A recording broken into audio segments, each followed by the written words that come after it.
लेकिन जब the country is dealing with such a big crisis, जो मेडिकल क्राइसिस है, उसके बाद लॉकडाउन हुआ और उसके बाद माइग्रेंट क्राइसिस है, तो my only request to all these big creators, और आप लोग के पास इतना टैलेंट है, हम तो तुच्छ मात्र हैं आपके सामने। कैरी, आपने तो कोविड के लिए फंड रेजिंग किया है, बात है कि माइग्रेंट जो रस्ते पे हैं उनकी कोई जवाबदेही है कि नहीं है? जबकि सोशल मीडिया में बहुत ज्यादा पावर है लोगों को इन्फ्लुएंस करने की, यूथ को इन्फ्लुएंस करने की। अगर सोशल मीडिया स्टार्स उतर आए ना इन सब वीडियोस बनाने, उस भाषण से जिन लोगों ने सुना, ये सुनने में ये भी आया कि उन्होंने लोगों को बोला कि प्राउड फील करो और जो है ये सोचो कि हम कितने महान हैं, फलाना ढीमका। लेकिन जो तस्वीरें आप ये माइग्रेंट वर्कर्स के जो उनकी ट्रेजेडी की आपको देखने को मिल रही हैं, इसके ऊपर कौन जो प्राउड फील करेगा? कुछ तस्वीरें मैं आपको दिखाता हूँ, जरा देखिए ये तस्वीरें। मेरा तो सपना है कि हवाई जहाज पे कौन लोग बैठने चाहिए। ये जो एक बना हुआ है ना, बड़े बाबू, बड़े बड़े लोग, धनी लोग, ये दुनिया उन्हीं के लिए है।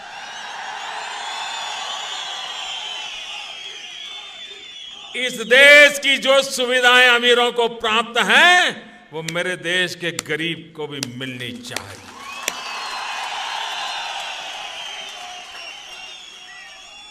सामान्य व्यक्ति हवाई चप्पल पहन करके घूमता है, वो मुझे हवाई जहाज में दिखना चाहिए। ये मेरा सपना है।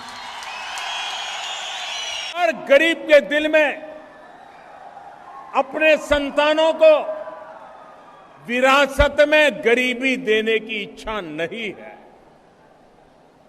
वो भी चाहता है कि मैं ऐसी जिंदगी जीऊं ताकि मेरे संतानों को विरासत में गरीबी न मिले।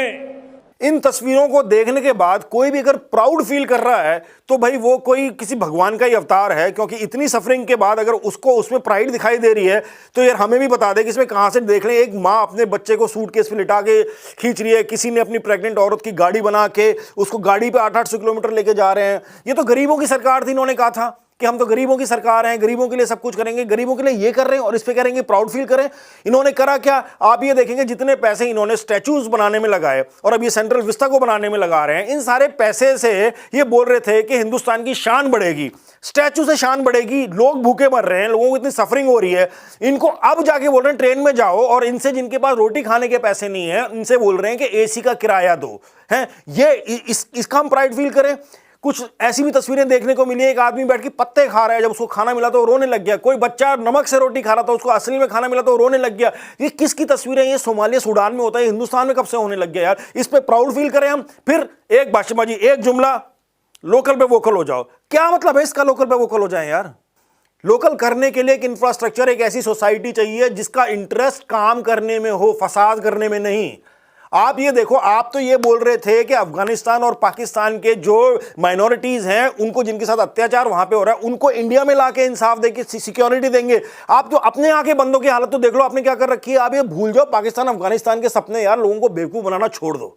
बेवकूफ बना गया मुझे। अबे कुत्ते कमीने, मेरे 1000 रुपए लेकर भी भाग गया। अबे अगर हाथ में आ गया तो जिंदा नहीं छोड़ूंगा मैं तुझे।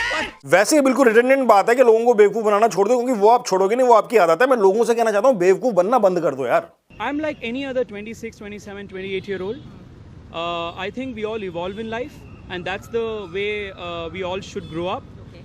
And that's the reason why I'm not even deleting some tweets, okay, which a few people are trying to put it out of context and trying to make a scene out of it, okay, because it only reflects that I'm a thinking guy. Okay. I deliberated, I debated, I thought about it, and I had put my thoughts out in the open. BJP के एक young leader है तेजस्वी सूर्या करके, उनका नाम बड़ा सोच समझ के रखा गया है। तेजस्वी बहुत तेज है उनके अंदर। कुछ साल पुराना उनका ट्वीट बाहर आ गया जिसमें उन्होंने कहा था कि 95% अरब औरतों को कभी ऑर्गेजम हुआ ही नहीं।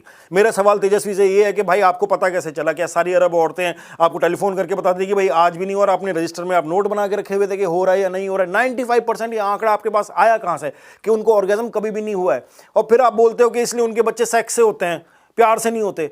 यार बच्चे तो सभी के सेक्स से होते हैं यार, हमने तो यही पढ़ा है और बायोलॉजी में सारी दुनिया ने यही पढ़ा है कि सेक्स से ही बच्चे पैदा होते हैं। ये सिर्फ बॉलीवुड में ही होता है कि फूल मिलते हैं और बच्चे पैदा हो जाते हैं। क्या आपने वो बॉलीवुड फिल्में बहुत ज़्यादा देखी हुई? नहीं, वैसा नहीं होता तेजस्वी, सच में सेक्स करना पड़ता है तब बच्चे होते हैं। लेकिन तेजस्वी के इस ट्वीट के बाद बीजेपी को भी पता चल गया कि अब असल में हिंदू खतरे में है गल्फ में। तो उन्होंने ट्विटर से रिक्वेस्ट करी कि प्लीज यार ये ट्वीट डिलीट कर दो, क्योंकि फाइनली हिंदू खतरे में है, पर इंडिया में नहीं, गल्फ में। आपने तो इतना बड़ा पतंजलि खड़ा करा, अभी रुचि सोया को भी आपने एक्वायर करा। मैं आपसे जान, हमारा ब्रांड क्यों नहीं खड़ा हो पाता? हर ब्रांड में हमारे लोग सीईओ, हर ब्रांड के अंदर गूगल का सीईओ हमारा भारतीय, लेकिन हमारा अपना गूगल क्यों नहीं खड़ा हो पाता? दोस्तों, इस हफ्ते की क्रिंज कॉमेडी में cringe comedian of India Amish Devgan ने बाबा रामदेव से पूछा कि जो है इंडिया का जो ब्रांड है वो वर्ल्ड में क्यों नहीं हो रहा है। बाबा रामदेव से पूछा जा रहा है, मतलब कितने एक्यूरेट बंदे को पकड़ा है आपने ये इतना कॉम्प्लिकेटेड इकोनॉमिक क्वेश्चन पूछने के लिए कि इंडिया का ब्रांड क्यों नहीं हो रहा है। बीच में ये भी बोलते हैं कि जब गूगल, माइक्रोसॉफ्ट और इन सब कंपनीज के सीईओ इंडियंस हैं तो फिर इंडिया का नाम क्यों नहीं बढ़ रहा है। भाई मेरे अमीश भाई, एक बात सुनो यार, आप को पत्रकार किसने बना दिया? आपको पता होना चाहिए कि जो सुंदर पिचई जो गूगल के हैं और जो माइक्रोसॉफ्ट के जो सीईओ हैं, भैया ये इंडियन सिटीजन नहीं है। अब आप इनको इंडियन बोलना बंद कर दें। सवाल ये उठाना चाहिए आपको कि क्या वजह थी कि इंडिया का जो माइंड है यहाँ पे एक्सेल करने के बजाय, यहाँ पे गूगल बनाने के बजाय, गूगल जैसा कुछ बनाने के बजाय वहाँ जाके गूगल में सीईओ बन रहा है या उसका लीडर बन रहा है जाके वहाँ पे। ऐसा क्या है? इस सवाल का जवाब आपको बाबा रामदेव से पूछना पड़ेगा। बाबा रामदेव के पास नहीं होगा, इस सवाल का जवाब आपको किसी और से फिर पूछना पड़ेगा। हमें तो पाकिस्तान से, यूए से, आबू धाबी से धमकी भी आती है बाबा। व्यक्ति हूं, इसलिए हम तो डटे हैं देश के लिए, मर मिटना भी पड़े तो तैयार है, हमें फर्क नहीं पड़ता। आपको आपके खिलाफ जो है ट्रेंडिंग तक होती है,